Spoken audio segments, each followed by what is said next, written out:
घर को डीक्लटर करते हुए काफ़ी सामान हमें ऐसा मिल जाता है जो कि देखने में बिल्कुल बेकार लग रहा होता है।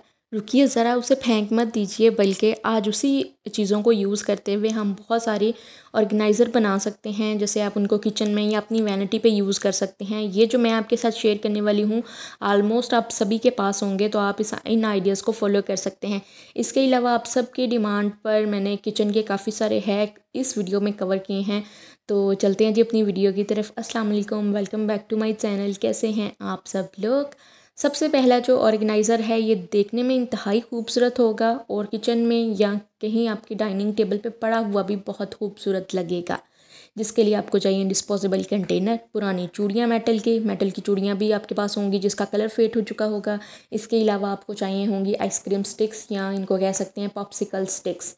इनको जोड़ने के लिए हम यूज़ करेंगे ग्लू गन का। आप UHU यूज़ कर सकते हैं। ग्लू गन नहीं है आपके पास, स्टेशनरी वाली शॉप पे जाएं और एक ग्लू स्टिक लें, उसको जला के भी आप इसको यूज़ कर सकते हैं ग्लू के तौर पे। ज़रा ज़रा सेकेंगे तो वो मेल्ट हो के आप जहाँ पे कोई चीज़ को चिपकाना जाएंगे वो चिपक जाएगी। कुछ इस तरह से हमने प्लस के साइन बना लेने हैं इन चूड़ियों के ऊपर, और ये हमारे 4 व्हील रेडी हो चुके हैं।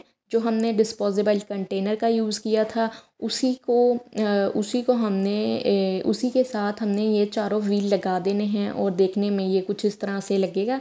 आपने एक ही साइज़ की चूड़ियाँ लेनी हैं, 19-20 का भी फ़र्क नहीं होना चाहिए इनमें। और इनको चिपकाने का तरीका भी मैं अभी आपको दिखाती हूँ। आपने ये जो एजिस है ना, इसी के नीचे करके आपने ग्लू लगानी है, और ये मेटल की जो हमारी एक बैंगल है ना, इसके अंदर लगा देनी है।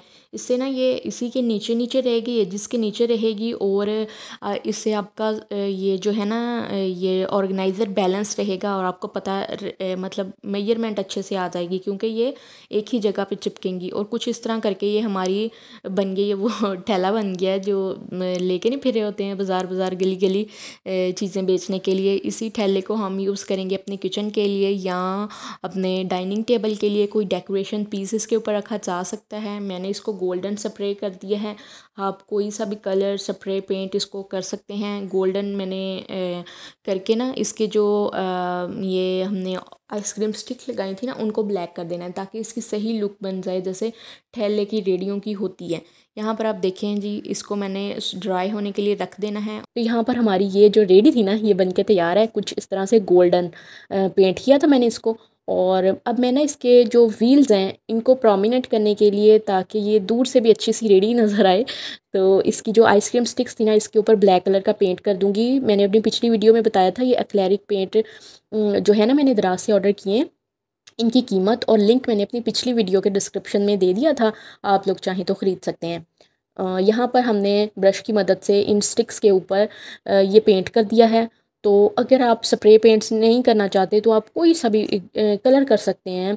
घर में अगर कोई कलर मौजूद है बच्चों के, वो आप कर सकते हैं। ज़रूरी नहीं है कि आपने यही करना है। यहाँ पर आप देखें, ये मैंने किचन में यूज़ कर लिया। इसको आप ड्रेसिंग एरिया पे यूज़ कर लें, या किसी शोपीस के तौर पे आप घर के किसी कोने में रख सकते हैं। इसमें कोई प्लांटर लगाया जा सकता है, तो बहुत खूबसूरत बना है। आप भी लास्ट में बताइएगा। यहाँ पर मोबाइल फ़ोन के डब्बे जो हैं, ये सदियों संभाले जाते हैं घरों में। मोबाइल फ़ोन ख़राब हो जाएं, टूट जाएं, तो ये डब्बे हमेशा घरों में रहते ही रहते हैं, और बिल्कुल नए के जैसे होते हैं। इनको हम इतना संभालते हैं। तो एक मैंने भी डब्बा लिया, इसके ऊपर मैंने पेंट कर दिया है। एक पे मैंने रेड किया, एक पे मैंने ब्लू कर दिया, और इसको मैं ज़रा सा ड्राई कर लूँगी धूप में। वैसे तो ये मिनटों में सूख जाता है, लेकिन ताकि हाथों के निशान ना बने, तो बस इसीलिए मैंने इसको ज़रा ड्राई होने दिया। साथ में ये 2 छोटियाँ सी स्टिकें ली थी मैंने। ये भी आई थिंक ये घर से ही निकली थी। बच्चों का सर बिठाने के लिए जो टूल आते हैं ना, उसके ऊपर ये लगी हुई थी, तो इसलिए मेरे घर से ये मिल गई। तो इस तरह की स्टिक मैंने 2 यूज़ कर ली हैं। आप कोई भी सिंपल स्टिक यूज़ कर सकते हैं। ज़रूरी नहीं ऐसी ही होनी चाहिए, बस उसको ब्लैक कलर का पेंट कर लें। तो पेंटिंग मुझे तो इतनी आती नहीं है। डॉट बनाने के लिए मेरे पास कॉटन बड भी नहीं थी, तो बस मैंने जैसे तैसे करके ये मैंने डॉट लगा दिए हैं। तो देखने में अच्छे ही लग रहे थे, आप भी बताइएगा। तो यहाँ पर हम इन दोनों डब्बों को इस स्टिक्स की जो ये दो स्टिकें तैयार की है ना, इसकी मदद से ऑर्गेनाइज़ कर लेंगे। कुछ इस तरह से ग्लू गन की मदद से हमने इन डब्बों को स्टिक कर दिया है। बिल्कुल एक ऑर्गेनाइज़र की शक्ल दे दी है। डबल स्टोरी ऑर्गेनाइज़र बन गया है। चाहे तो किचन में यूज़ कर लें, चाहे तो ड्रेसिंग एरिया पे यूज़ कर लें। बिलीव मी, बहुत खूबसूरत कमाल लगता है। पड़ा हुआ भी कलरफुल सा है, तो मैं ड्रेसिंग टेबल पे कुछ भी नहीं रख रही आजकल, क्योंकि बेटी मेरी छोटी सी है, वो हर चीज़ ड्रेसिंग टेबल से खींच लेती है। इवन कि उसने दराज भी खाली किए हुए हैं, तो मैं दराज पे भी कुछ नहीं रख रही। तो इस तरह का ये मैं इसको वैसे यूज़ तो इसी आइटम ये आइटम्स को ऑर्गेनाइज़ करने के लिए ही करूँगी।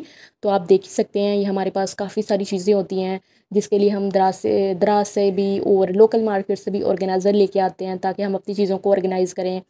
तो इसके लिए अगर आप इस तरह के मोबाइल फ़ोन के डब्बों के ऑर्गेनाइज़र बना लें, या फिर आप डिस्पोजेबल डब्बों के भी ऐसे सेम टू सेम ऑर्गेनाइज़र बना सकते हैं, तो देखने में ये बहुत खूबसूरत लगेंगे। आई होप ये दोनों ऑर्गेनाइज़र तो आपको पसंद आए ही होंगे। तो आपने भी मुझे कमेंट सेक्शन में बताना है इन दोनों में से आपको कौन सा ऑर्गेनाइज़र पसंद आया है, आप बना रहे हैं तो कहाँ इसको यूज़ कर रहे हैं। अब जी आप सबकी डिमांड पे मैंने किचन हैक्स भी रिकॉर्ड किए थे, तो सोचा आपके साथ शेयर करते हैं। हम लोग करते हैं बास्केट को वॉश। जितने भी किचन बास्केट है ना, ग्रोसरी की, वेजिटेबल बास्केट्स हैं, उन सबको धोएंगे। जितनी भी मैली कुचैली हैं, लोग देखिएगा किस तरह से चमकेंगी। ये मेरी बास्केट्स काफी मैली हो गई हैं, कुछ इसमें से साफ है, कुछ काफी हद तक मैली हो चुकी हैं। मैंने क्या किया, एक टब में गर्म पानी भर लिया है, फुल गर्म पानी आपने लेना है। इसमें हमने विनीगर 1 टेबल स्पून और 1 से 2 टेबल स्पून बेकिंग सोडा डाल के इसमें आपने टोकरियों को डुबो के रख देना है तकरीबन 10-15 मिनट के लिए। जब तक पानी नहीं नीम गर्म सा हो जाता, 10 से 15 मिनट में मट्टी मैल सारा कुछ साफ हो चुका होगा। कपड़े धोने वाले ब्रश से हल्का हल्का इनको रगड़ें तो आपके सामने रिजल्ट है। ये वाली बास्केट काफी टाइम से मिल नहीं रही थी, अगर मिली है तो इतनी मैली थी, तो आपके सामने ये शाइन कर रही हैं, बिल्कुल क्लियर साफ हो चुकी हैं। अब यहाँ पे हम छुरी को तेज करते हैं। रमजानुल मुबारक आने वाला है, तो छुरियों को तेज कर लें। जो भी छोटी मोटी सफाइयाँ हैं वो हर घर में चल रही हैं, तो मैंने सोचा आप लोगों का काम जरा आसान कर दूं। छुरी को गर्म करके अगर तेज किया जाए ना, तो ये चुटकियों में तेज हो जाती है। 1-2 सेकंड लगते हैं, छुरी बिल्कुल धार तेज हो जाती है। इसी छुरी को अगर मार्केट ले जाएं तेज करवाने के लिए, तो आपका 100 रुपये एक छुरी पे आराम से लग जाता है।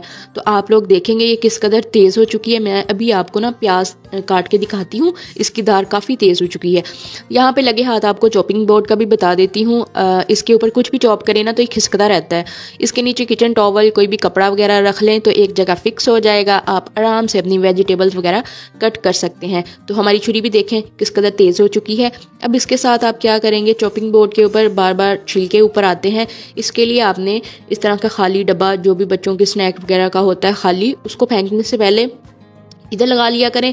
जब आप वेजिटेबल कट करते हैं, सब्जियों के छिलके होते हैं वो साथ लगे हाथ इस डब्बे में डालते जाएं, और जब आपकी सब्जियां कट गई तो आप एक ही दफ़ा उन तमाम छिलकों को बिन में डाल सकते हैं। इससे आपकी दूसरी बास्केट भी गंदी नहीं होंगी। अगर आप उन बास्केट्स को भी बचाना चाहते हैं मट्टी से, तो कोई भी सब्जी डालने से पहले बास्केट को शॉपर से कवर कर दिया करें, और बस जब आपने सब्ज़ी काट ली, छिलके हैं या सब्ज़ी है, उसको शॉपर कर निकालें, आपकी बास्केट बच जाएगी। ये छोटे छोटे हैक्स फॉलो करके हम अपने काम ये मेरी टिप उनके लिए है जो घर में कुछ ना कुछ बेक करते रहते हैं। इस तरह का जो गोल कंटेनर होता है बेकिंग के लिए, या ये मोल्ड ना भी हो, आप किसी बोल में भी कर सकते हैं। बेकिंग पेपर को बेकिंग ट्रे में सेट करने के लिए काफ़ी ज़्यादा स्ट्रगल करनी पड़ती है, तो इसका आसान सा हल यही है कि आप 2-3 तह लगा लें बेकिंग पेपर को, और बस फिर आप इसको अपने मोल्ड के हिसाब से गुलाई में कट कर लीजिए। अगर आपका मोल्ड गोल है तो आप इसको उस हिसाब से कट कर सकते हैं। अगर आपके पास बेकिंग पेपर नहीं है तो आप रजिस्टर का कोई भी साफ पेज लेके उसको आप दोनों साइडों पे ऑयल लगा दें, ऑयल से ग्रीस कर लें, तो आपका घर में ही बेकिंग पेपर तैयार हो जाएगा। तो आप लोग भी इसको बेकिंग पेपर की तरह सादा पेपर को भी यूज़ कर सकते हैं। जब भी हम कपड़े धोते हैं, मशीन में पानी, सर्फ और कपड़े एक साथ डाल देते हैं। इससे हमारा सर्फ बहुत ज़्यादा लगता है, झाग कम बनती है और कपड़े भी सही से निखरते नहीं हैं। आपने क्या करना है, पानी के अंदर सर्फ डालें, मशीन को चला दें थोड़ी देर के लिए। जब झाग अच्छे से बन जाएगी तब आपने कपड़े डालना शुरू करने हैं। एक एक करके आपने कपड़े डालने हैं। इस तरह की थैलियाँ ली हैं जो कि अक्सर कपड़ों के साथ आ रही होती हैं, तो इनको डिस्कार्ड नहीं करना चाहिए, वेस्ट समझ के नहीं फेंकना चाहिए, बल्कि इसको इस्तेमाल करना चाहिए। ये बड़े काम की चीज़ है, मैं आगे चल के आपको बताती हूँ।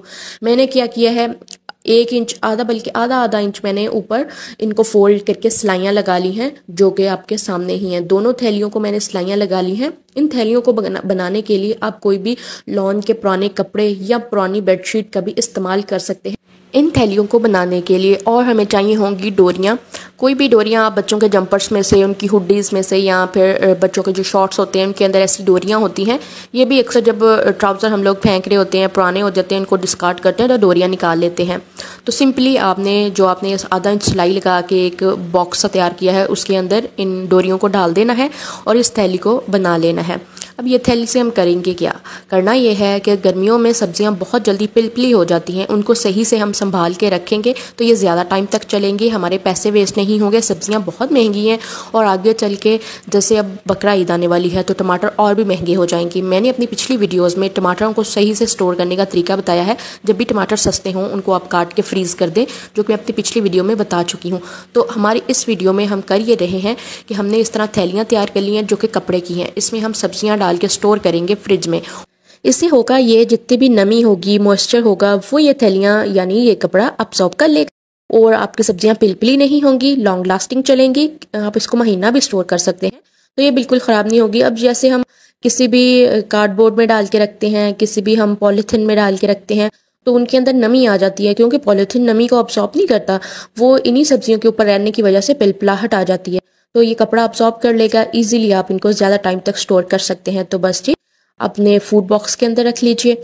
इसके बाद हम चलते हैं लिपस्टिक की तरफ। लिपस्टिक गर्मी की वजह से पिघल जाती हैं और जब भी हम इनको लगाने की कोशिश करते हैं तो ये टूट जाती हैं, क्योंकि गर्मी की वजह से इनके अंदर स्मेल भी पैदा हो जाती है। आपने करना ये है कि अपने जितनी भी लिपस्टिक हैं, लिप ग्लॉस वगैरह हैं, उन तमाम को उठा के अपने कंटेनर में डाल के अपने फ्रिज में रख देना है। इससे ये ठंडी भी रहेंगी, इनकी स्मेल भी बरकरार रहेगी और इसके साथ ये अपनी शेप भी बरकरार रखेंगे। मेरे पास कुछ ज़्यादा लिपस्टिक नहीं है, मैं इतनी इस्तेमाल नहीं करती, लेकिन जितनी भी हों उनको आप इस तरह से बड़े कंटेनर में डाल के भी फ्रिज में रख सकते हैं। इससे आपकी ये लिपस्टिक ख़राब नहीं होंगी। तो चलते हैं जी अपनी अगली ट्रिक की तरफ। यहाँ पर नलकियों को सुलझाने का तरीका मैं पहले भी अपनी वीडियोस में शेयर कर चुकी हूँ। यहाँ पे मैं एक सिंपल सी ट्रिक आपके साथ शेयर कर रही हूँ। तो यहाँ पे मैंने आपको ये बॉक्स भी दिखाया है जिसको मैंने रोज़ों में रमज़ानुल मुबारक में मैंने ऑर्गेनाइज़ किया था, तो ये तब से ऑर्गेनाइज ही है। मैं इनमें से नलकी निकालती भी हूँ, फिर से यहाँ पे फिक्स कर देती हूँ। तो मैंने एक ब्लेड लिया है, ख़त्म हुई नलकी का मैंने ये खोल सा लेके उसको दरमियान से काट लेना है। एक कट मैंने दरमियान में लगाया है और एक कट मैंने साइड पर इस तरह से लगा लिया। छुरी के साथ भी लगा सकते हैं। तो छुरी मुझे लग नहीं रही थी कि सही से कट करेगी, तो मैंने ब्लेड इस्तेमाल कर लिया। अब किया ये है कि इस धागे के ऊपर मैंने ये कटी हुई नलकी का पीस चढ़ा देना है। ये इतनी आसानी से, इतने आराम से फिक्स हो जाता है, कहीं भी ये नलकियां नहीं उलझेंगी, जहां मर्जी आप इनको रख लें। अगर आप इस तरह का ऑर्गेनाइज किया हुआ बॉक्स तैयार कर लेते हैं तो ये तो फिर क्या ही बात है। ये तो हो गए 2 तरीके। तीसरा तरीका ये है कि आपने ऊपर के कट लगा लेना है ब्लेड के साथ। तो मैंने यहाँ पे पहले भी कट वाला आइडिया शेयर किया हुआ है, फिर से कर देती हूँ। यहाँ पे आपने हल्का सा कट लगा देना है और यहाँ पे आपने इसका जो सिरा है धागे का उसको अटका देना है। ये 3 तरीके बड़े ही कारआमद रहते हैं नलकियों को सुलझाने के लिए। ये बड़ा ही उलझी रहती हैं और डब्बे बड़े बुरे लगते हैं। आप कुछ भी ढूंढना चाहें, किसी भी रंग की नलकी ढूंढना चाहें ना, वो आपको मिलती नहीं है। आप करते यही है कि जो ज़्यादा धागे उलझे हुए होते हैं उनको काट के फेंक देते हैं। तो अब तो नलकी भी मैं कहती हूँ 10-15 रुपए की हो गई है, कोई ये भी सस्ती चीज़ नहीं रही है। तो इस तरह से आप बस नलकियों के बॉक्स को भी ऑर्गेनाइज कर सकते हैं, एक एक नलकी को भी उठा के ऑर्गेनाइज करके रख सकते हैं। कोई भी आपका डब्बा खोलेगा तो आपको मैं कहती हूँ सुगड़पन की दाद देगा। जब भी घर में पुराने तौलिए होते हैं ना, तो उनके मैं पीसेस निकाल के रख लेती हूँ, पीसेस कट करके रख लेती हूँ, कहीं ना कहीं ये इस्तेमाल होते रहते हैं।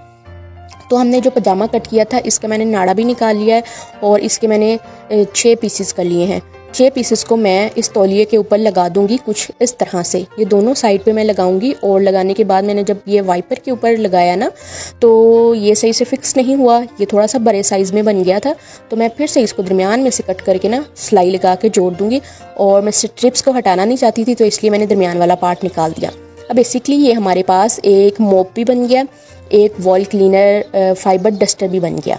ये बहुत ही अच्छे से वर्क करता है। अगर आप लोग ये ट्राई करेंगे ना तो यकीनन ये आपको बहुत पसंद आएगा। बच्चों वाले घरों में ना दिन में 2-3 दफ़ा मोपिंग हो ही जाती है, जो एरिया बच्चे ज़्यादा यूज़ कर रहे होते हैं। तो उसके लिए आप इस तरह का एक वाइपर बना के वाइपर के ऊपर ये तौलिया चढ़ा के रख लें, बहुत अच्छे से मोपिंग होती है। आप लोग करके देखिएगा। और दूसरा, जो अलमारियाँ छत से लेके फर्श तक होती है ना, उनको साफ़ करना ज़रा मुश्किल है। जो भी एयर टाइट जार्स होते हैं या कंटेनर, उनकी जो लिड होती है वो एक टाइम के बाद लूज़ हो जाती है। इनके ऊपर लगा हुआ रबड़ ही इनको एयर टाइट बनाता है। अगर ये लूज़ हो जाए तो वो फिर डब्बा एयर टाइट तो नहीं रहा, उसमें अगर आप कोई स्नैक वगैरह डाल के रख रहे हैं तो वो भी एक टाइम के बाद सोगी हो जाते हैं। करना आपने ये है कि इन कंटेनर्स के कैप्स को उतार के आपने इनको फ्रीज़र में रख देना है, जहाँ पर आप बर्फ़ जमाते हैं उस जगह पे। जिस तरह से कुकर की रबड़ को टाइट करने के लिए फ्रीज़र में रखा जाता है, 1-8 घंटे में आपकी ये रबड़ टाइट हो जाएगी और आपकी ये प्रॉब्लम भी सॉल्व हो जाएगी। दूसरी हमारी टिप है, यहाँ पर रिमोट AC का हो सकता है या TV का भी हो सकता है, चलते चलते काम छोड़ देता है क्योंकि इनकी बैटरीज या सेल ख़त्म हो जाते हैं। अगर आप भी टीवी यूज़ कर रहे हैं तो अचानक से सेल ख़त्म हो गए हैं, तो आपने करना क्या है, अगर घर में और सेल भी मौजूद नहीं है तो आपने जल्दी से इन सेल्स को निकालना है। और फिर अगर आपके पास फॉइल पेपर घर में मौजूद है तो आपने छोटे छोटे पीस लेके स्प्रिंग वाले एरिया पे आपने लगा देना है। एक सेल निकालें, वहाँ पर आपने ये फॉइल पेपर लगा देनी है छोटे सा पीस निकाल के, और दूसरा सेल निकाल के स्प्रिंग जहाँ पर लगा हुआ है वहाँ पर आपने ये फॉइल पेपर लगा के फिर से सेल को इसकी जगह पे लगा देना है। और आप देखेंगे ये आप चंद मिनटों में ये आपकी प्रॉब्लम सॉल्व हो जाएगी। ये आइडिया मैं बचपन से जानती हूँ, हम लोग ये किया करते थे। अगर आपके पास फॉइल पेपर नहीं है तो अगर घर में कोई सिगरेट वगैरह पीता है ना, उस सिगरेट की डब्बी के अंदर से भी ऐसे एल्युमिनियम फॉइल निकलती है, तो आप उसका भी इस्तेमाल कर सकते हैं। तो ये हम बचपन में किया करते थे। डिस्पोजेबल ग्लासेस आते हैं हर घर में, ये खाली जूस के कोई भी स्लश वगैरह आए तो इस तरह के डिस्पोजेबल ग्लासेस आते हैं, इनका भी हम बड़ा अच्छा इस्तेमाल कर सकते हैं। ये ट्रांसपेरेंट होते हैं, इनके साथ बहुत ही अच्छे अच्छे ऑर्गेनाइज़र बन सकते हैं। चलें हम इनका एक इस्तेमाल देखते हैं यहाँ पर। आप लोग भी बताइएगा अगर आप भी किसी तरह इनको इस्तेमाल करते हैं तो कमेंट सेक्शन में लिख दीजिए। बहुत सारे लोग कमेंट पढ़ने आते हैं तो वो उनको भी आइडियाज़ मिलेंगे। यहाँ पर मैंने डबल टेप ली है, कोई भी नैनो टेप ले लें या डबल टेप ले लें, उसका आपने एक बड़ा सारा पीस लगा देना है गिलास के ऊपर, और मैंने ऊपर से ना थोड़ी सी इसकी एजेस को रिमूव किया है ताकि जहाँ भी मैं इसको चिपकाना चाहूँ ये इजीली चिपक जाए। कोशिश करें कि अच्छे वाली डबल टेप इस्तेमाल करें। अगर डबल टेप नहीं है तो किचन में जो लगे हुए हुक्स होते हैं उनका भी इस्तेमाल किया जा सकता है। डिस्पोजेबल डब्बों में गिलासेस में हल्का हल्का सुराख करके भी आप उन हुक्स के अंदर फंसा के इनको, मैं कहती हूँ, एक ऑर्गेनाइज़र तैयार कर सकते हैं। यहाँ पे मैंने अलमारी के अंदर वाली साइड पे इनको हैंग किया है, जिसमें मैं स्टेशनरी का कुछ सामान डालने लगी हूँ ताकि ये बच्चों को इजीली मिल जाए। ट्रांसपेरेंट होते हैं, पड़ी हुई चीज़ भी नज़र आती है और अच्छे भी लगते हैं लुक वाइज भी। आपकी ये वाला जो डोर है ये भी इस्तेमाल में आ जाता है। इसके अलावा आप इसको किचन कैबिन में हैंग करके इसके अंदर कोई भी फूड वर्प रोल डाल सकते हैं। एल्युमिनियम फॉइल के बड़े बड़े रोल होते हैं, वो भी इनके अंदर हैंग किए जा सकते हैं, जैसा कि मैं आपको वीडियो में दिखा रही हूँ। अक्सर इन रोल्स को रखने की समझ नहीं आ रही होती, तो ये आइडिया इनके लिए बेस्ट है। यहाँ दरवाजे का शोर तो आपने सुन ही लिया होगा। कुछ टाइम के बाद दरवाजे शोर मचाना शुरू कर देते हैं। वजह ये होती है कि इनके जो नट कब्जे हैं उनके अंदर जंग लग जाता है, इसीलिए खोलने या बंद करने पे शोर महसूस होता है। बड़ा ही अननोइंग लगता है। अगर रात के सन्नाटे में ऐसा कोई दरवाज़ा खुल जाए तो सोने वाले की आंख खुल जाती है। करना ये है कि इसको हमने ऑयलिंग देनी है। कोई भी सरसों का तेल ले लें और उसको कॉटन के ऊपर लगा के आपने नट कब्ज़ों के ऊपर ऑयल लगा देना है। इससे आप ये दोबारा से क्या कहते हैं ना, वो पंजाबी में रैला हो जाएगा और ये जो शोर है ना ये ख़त्म हो जाएगा। दरवाज़ा लोहे का हो या लकड़ी का हो, दोनों दरवाज़ों पे ये तेल लगाया जा सकता है। वीडियोस आपको कैसी लगती हैं मेरी प्लीज़ कमेंट सेक्शन में लाजमी बताया करें। तो यही थी हमारी आज की वीडियो, उम्मीद है अच्छी लगी होगी। Thanks for watching. अल्लाह हाफिज़।